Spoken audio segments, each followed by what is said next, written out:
Ghostly tales, yet mirrors of human life. Hey everyone! Welcome to Encountering Chinese, Ghostly Tales from Zhai. Today, I'm going to tell you a story called The Peculiar Pigeons.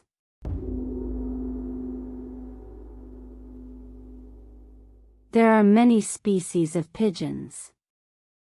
In the Shaanxi region, there is the Kuanxing pigeon. In Shandong, you can find the Hexiu pigeon. Guizhou is home to the Yidi pigeon. In Hanzhong, the Fanjiao pigeon is quite popular. The Zhujian pigeon is also notable. Common breeds include the booted pigeon, the spotted pigeon, the large white pigeon, the black stone pigeon, the couple sparrow, and the flower dog-eyed pigeon. There are so many breeds that only experienced pigeon enthusiasts can clearly distinguish them. In Zuping County, there was a young man named Zhang Yuliang, who had a deep passion for pigeons. He not only raised many pigeons but also followed the book, Pigeon Manual, to seek out and purchase various breeds, striving to own every type of pigeon. Zhang Yuliang cared for his pigeons as if they were infants. If a pigeon caught a cold, he would treat it with licorice root. If it overheated, he would use salt grains to cure it. Pigeons, being birds that sleep a lot, sometimes suffer from paralysis and die from oversleeping. To prevent this, Zhang Yuliang once spent 10 taels of silver in Yangzhou to buy a pigeon that was small in size but good at walking. When placed on the ground, it would circle around endlessly until exhausted, unless held in hand frequently. At night, Zhang Yuliang would place it among the flock to wake up the other pigeons and prevent them from suffering leg paralysis. This kind of pigeon was nicknamed Night Wanderer. There were many pigeon experts in the Shandong region, but none could compare to Zhang Yuliang in pigeon rearing, and he often boasted about his skill. One night, Zhang Yuliang was sitting idly in his study when suddenly he saw a young man dressed in white knocking and entering. Judging by the young man's appearance, Zhang Yuliang didn't recognize him. Zhang Yuliang asked who he was, and the young man replied, "I am a wanderer, my name is of no significance. I have heard that you own the largest collection of pigeons, and I, too, have a great passion for raising pigeons. I've come uninvited, hoping to broaden my horizons." Delighted, Zhang Yuliang brought out all his pigeons. The pigeons were of various colors, and when they flew, they glittered like embroidered clouds in the sky. After watching, the young man smiled and said, "People were right, you truly are a master of raising pigeons. I have 1 or 2 pigeons at home as well.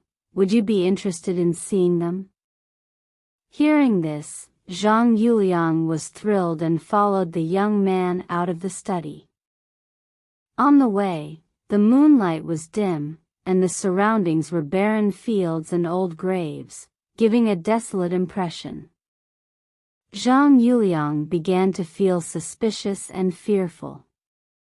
Suddenly, the young man pointed ahead and said, "Just a few more steps, sir. My home is right ahead, not far from here." The two walked for a while longer and arrived at a Taoist temple, where there were 2 rooms inside. The young man took Zhang Yuliang's hand and led him in. The temple was pitch black with no lights. Standing in the courtyard, the young man imitated the cooing sound of pigeons. Suddenly, 2 pigeons flew out, resembling the most common pigeons in shape but with pure white feathers. The 2 pigeons flew up to the height of the eaves, cooing as they began to fight. Each time they clashed, they would somersault. The young man waved his hand, and the 2 pigeons obediently flew away side by side. Then, the young man pursed his lips and made a strange sound, and 2 more pigeons flew over, one as large as a duck and the other only the size of a fist. The 2 pigeons landed on the steps and began dancing like cranes. The larger one stretched its neck, standing tall, and spread its wings like 2 small screens. It then spun around, calling and dancing, as if teasing the smaller pigeon. The small pigeon, enticed by the larger one, flew up and down, chirping. It landed on the big pigeon's head, flapping its wings like a swallow resting on a cattail leaf. The small pigeon's sound was delicate, resembling the rattling of a small tambourine. The large pigeon stretched its neck, remaining still. Their calls grew urgent, sounding like the striking of a chime, with their sounds echoing in rhythm. Soon, the small pigeon flew up, and the large one continued to tease it. Zhang Yuliang marveled at the sight, praising them, realizing that his own pigeon rearing skills were far inferior to the young man's. He bowed to the young man, asking if he could buy the 2 pigeons, but the young man refused. Zhang Yuliang, unwilling to give up, pleaded again. The young man shooed the 2 pigeons away and made the cooing sound once more, summoning back the original 2 white pigeons that could fight. He held them in his hands and said to Zhang Yuliang, "If you don't mind, I'll give you these 2 pigeons instead." Zhang Yuliang accepted the pigeons and admired them. Under the moonlight, the eyes of the white pigeons shone like amber, their eyes clear and bright, with round, peppercorn-like black pupils. He lifted their wings and saw that the flesh under their wings was translucent, so much so that even their internal organs were visible. Zhang Yuliang was amazed but still not satisfied, so he began to subtly ask for more. The young man said, "There are 2 more kinds of pigeons I haven't shown you. But since you're like this, I dare not invite you to see any further." While they were still arguing, they noticed one of Zhang's servants approaching with a torch, looking for him. When Zhang Yuliang turned to look at the young man, he found that he had turned into a white pigeon, about the size of a chicken, and flew up into the night sky. Looking around, Zhang saw that the courtyard and buildings had vanished, and he was standing before a small grave, with 2 cypress trees beside it. Amazed, Zhang Yuliang and his servant returned home, carrying the pair of white pigeons. At home, Zhang let the pigeons fly, and they proved to be unusually tame. Though these weren't the best pigeons from the young man, they were still extremely rare in the human world. As a result, Zhang cherished them greatly. 2 years later, the pair of white pigeons had bred 3 female and 3 male offspring. Even when relatives and friends asked for them, Zhang couldn't bear to part with them. One day, a friend of Zhang Yuliang's father, who was a high-ranking official, saw Zhang Yuliang and asked, "How many pigeons do you have?" Zhang Yuliang hesitated and exchanged a few words before excusing himself. Zhang thought that his father's friend must really like pigeons and considered gifting him a few as a present, but he was reluctant to part with them. However, he also realized that if an elder wanted pigeons and he didn't offer them, it would embarrass the elder in front of the younger generation. On the other hand, if he gave too common a breed, it would make him seem stingy. So, Zhang Yuliang selected 2 beautiful white pigeons, placed them in an exquisite cage, and sent them as a gift to his father's friend. To him, this was equivalent to giving the man a gift worth thousands of gold pieces. A few days later, Zhang met his father's friend again, and although the man didn't say anything, his expression showed the satisfaction of someone who had done a favor. Zhang Yuliang waited for a while, but the man didn't say a single word of thanks. Unable to hold back, Zhang asked, "Do you like the pigeons I gave you the other day?" To his surprise, the friend replied, "They tasted quite good."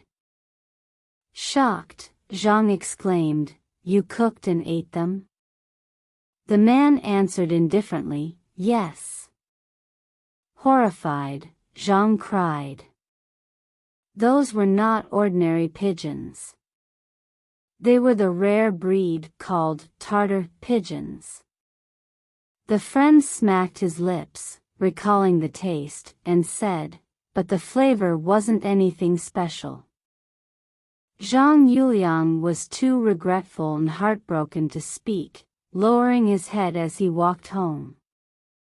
That night, Zhang dreamt of the young man in white again.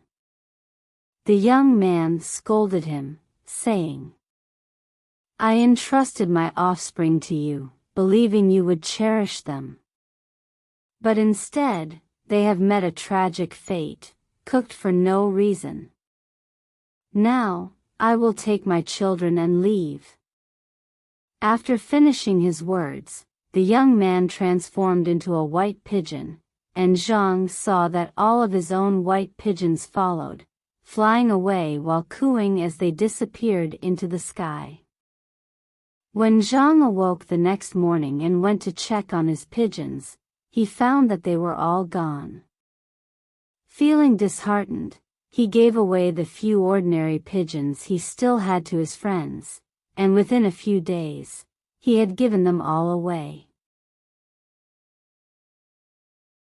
At the end of the story, the author added this commentary. Sometimes, what a person loves can be obtained through persistence, just as when Yi Gong loved dragons, a real dragon appeared before him. Scholars who enjoy befriending virtuous companions will naturally be sought out by such friends. A wise ruler who admires righteous ministers will attract them to his court. However, wealth is different. While countless people pursue it, very few manage to accumulate much. This shows that gods and spirits do not despise those who are dedicated in their pursuits, but they do disdain the greedy. This reminds me of 2 other small stories. Once, a friend gifted Mr. Sun Yunian a few precious red cushion carp. Since the friend's household lacked clever servants, they sent an old servant to deliver the fish.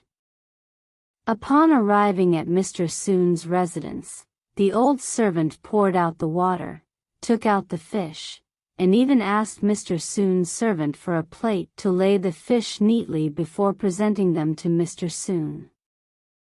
By the time Mr. Sun saw the fish, they were already dead.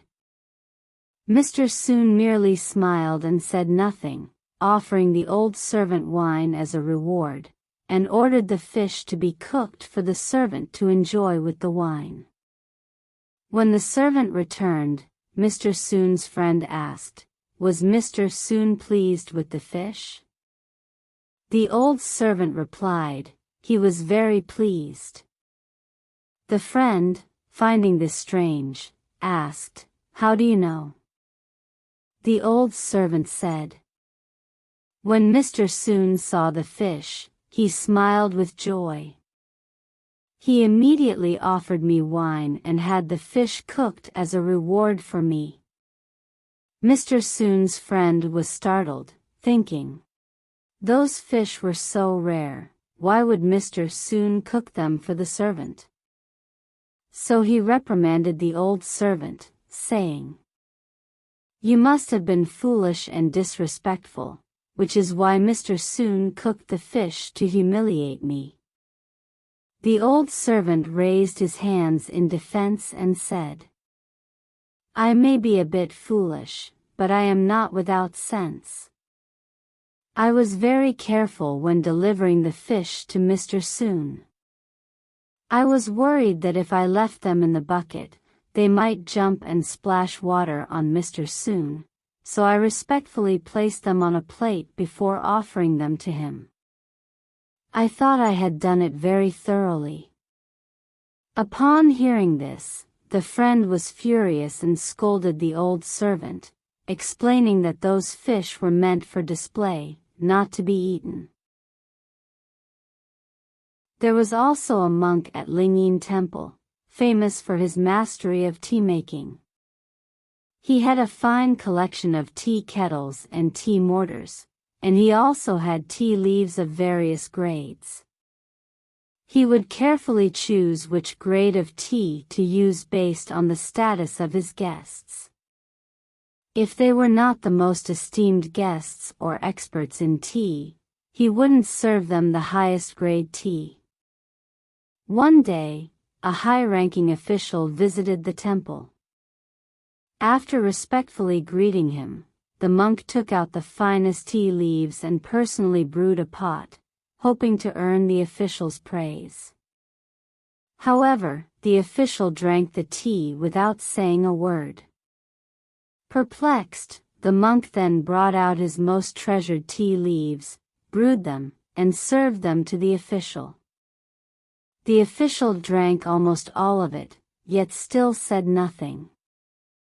Growing anxious, the monk bowed and asked, "What do you think of the tea?" The official, holding his cup, frowned, and with a clasp of his hands said, "It's too hot." Alright. That's all for today's ghostly tale, The Peculiar Pigeons. If you enjoyed it, please give it a thumbs up and subscribe. Please also encourage everyone to comment and share more. We'll see you in the next episode.